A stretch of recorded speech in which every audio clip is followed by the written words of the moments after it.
नमस्कार जय हिंद विद्यार्थी मित्र हो, मी अमोल देशमुख स्वागत करतो. न्यायालयाची जी लिपिक आणि ड्रायव्हरची जी भरती आहे त्या संदर्भात आपण एक नवीन बॅच सुरू केलेली आहे आणि आजच्या या व्हिडिओमध्ये एक्झॅक्ट डिटेल अभ्यासक्रम आपल्याला काय करावा लागणार आहे. यामध्ये मराठी, इंग्रजी, गणित, बुद्धिमत्ता आणि याच्या व्यतिरिक्त कोणकोणते प्रश्न येणार आहे, परीक्षा किती मार्काची होणार आहे, आपली परीक्षा ही ऑनलाईन होणार आहे की ऑफलाईन होणार आहे, निगेटिव्ह मार्किंग असणार आहे की नसणार आहे, सगळं डिटेल तुम्हाला यामध्ये असणार आहे.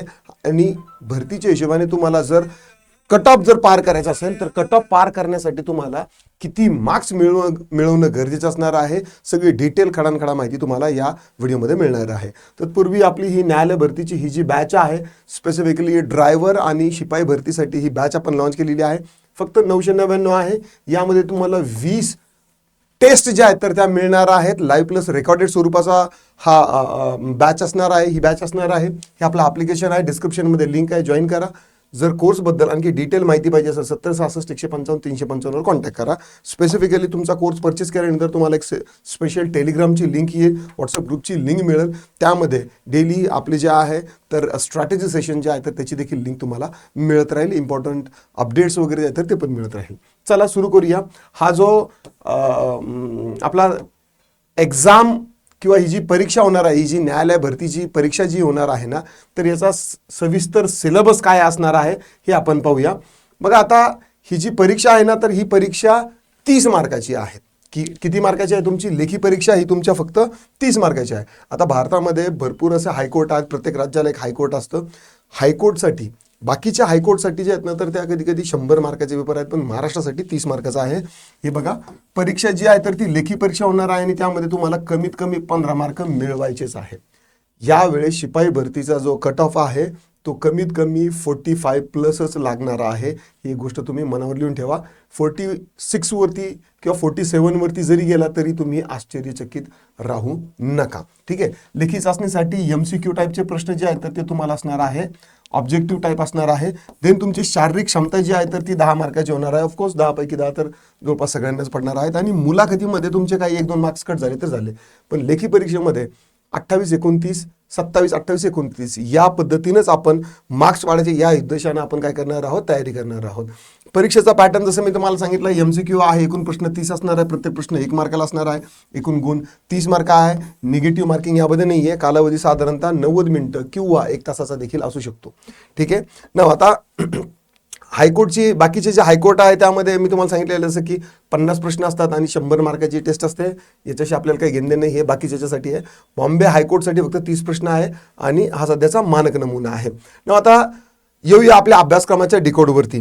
सामान्य ज्ञान GK तुम्हाला खूप काही खोलवरचा लागेल असं बिलकुल नाही आहे. यामध्ये काय तुम्हाला फक्त भारताचा इतिहास, आधुनिक भारताचा इतिहास, समाजसुधारक, नद्या खोरे वगैरे ते जे आहे तर ते सगळं भारत आणि महाराष्ट्राचा भूगोल, जास्तीत जास्त करून महाराष्ट्राचा भूगोल जे आहे 36 जिल्हे, 36 जिल्ह्याचे डिटेल्ड इन्फॉर्मेशन तुम्हाला यामध्ये लागणार आहे.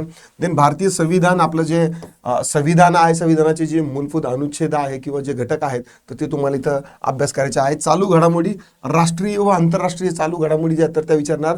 महाराष्ट्र लेवलच्या तुम्हाला चालू घडामोडी यामध्ये विचारणार नाही, कारण की तुम्हाला महाराष्ट्राचा इतिहास आणि भूगोल या 2 गोष्टी महाराष्ट्र लेवलचा विचारला जाणार आहे.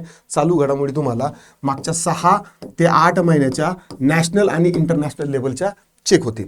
ठीक आहे. देन तुम्हाला पुरस्कार, योजना, खेळ, व्यक्ती, करंट अफेअर्सचं जे आहे तर ते यामध्ये आहे ना. आपलं जे महावृत्त, जे डेली करंट अफेअर्सचं जे पत्रक चालतं त्यामध्ये डेली PDF तुम्हाला मिळेल मागच्या 6-7 महिन्याची, अगदी 1 जानेवारी 2025 पासून तर आता 31 डिसेंबरपर्यंतचे सगळे जे करंट अफेअर आहे तर ते तुम्हाला सगळ्या नोट्समध्ये तुम्हाला मिळतील.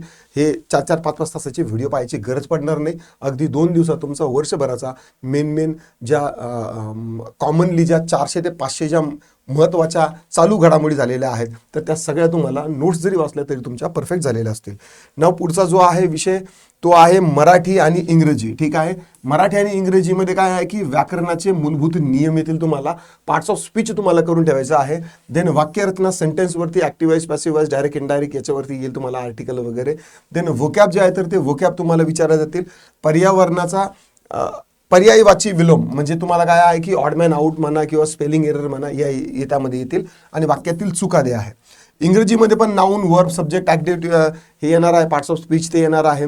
सिनॉनिम आणि अँटोनिम कोणतीही परीक्षा घ्या, गट अ ब क ड सगळ्यांसाठी सिनोनिम आणि अँटोनिम विचारले जातात.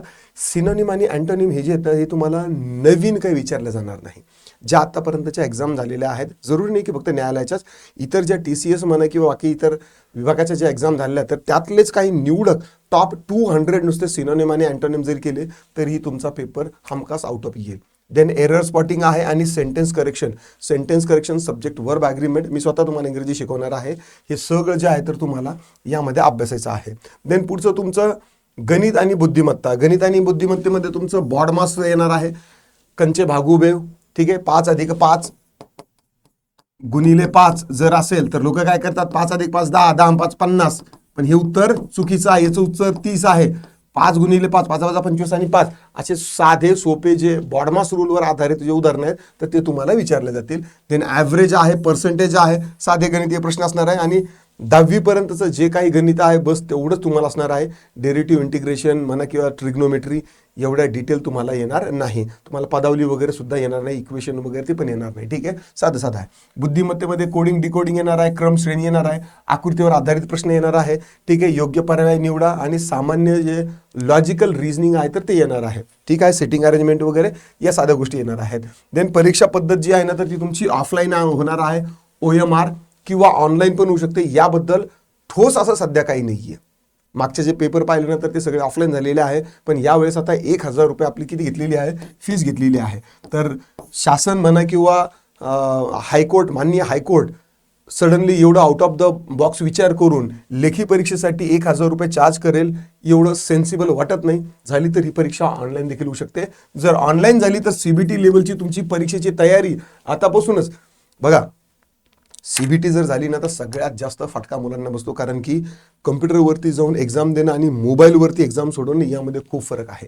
म्हणून आपण यामध्ये ऑनलाईनची पण तयारी करून घेणार आहोत.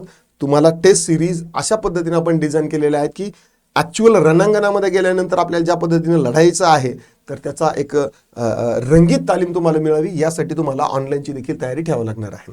प्रश्न सोपे असतात आणि तुम्हाला प्रॅक्टिस करायची आहे. बेसिक GK GS भाषा आणि गणित यावर तुम्हाला जास्त करून प्रश्न येणार आहेत.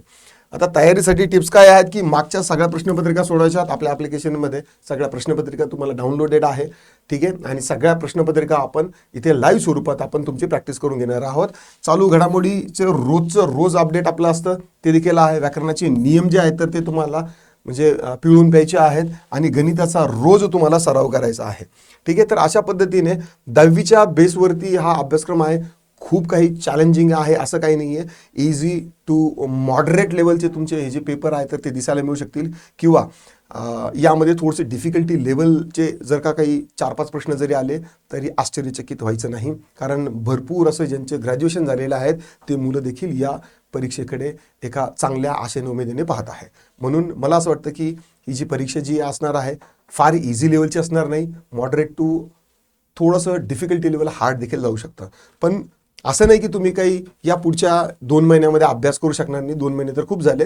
आता फॉर्म भरायची शेवटची तारीख जवळ आलेली आहे. अगदी 40, 45, 50 दिवसामध्ये तुमचा हा सिलेबस जो आहे तर तो कव्हर होतो. 1 जानेवारीपासून आपली ही जी डिटेल्ड बॅच आहे तर ती सुरू होणार आहे.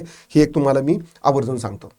आशा करतो तुम्हाला हा व्हिडिओ आवडला असेल तर लाईक करा, शेअर करा, कमेंटमध्ये तुमचे काही दिक्कत डाऊट क्वेरी परेशान असतील नोंदवू शकता. आता पुरतं एवढंच. पुन्हा भेटूया. राम राम.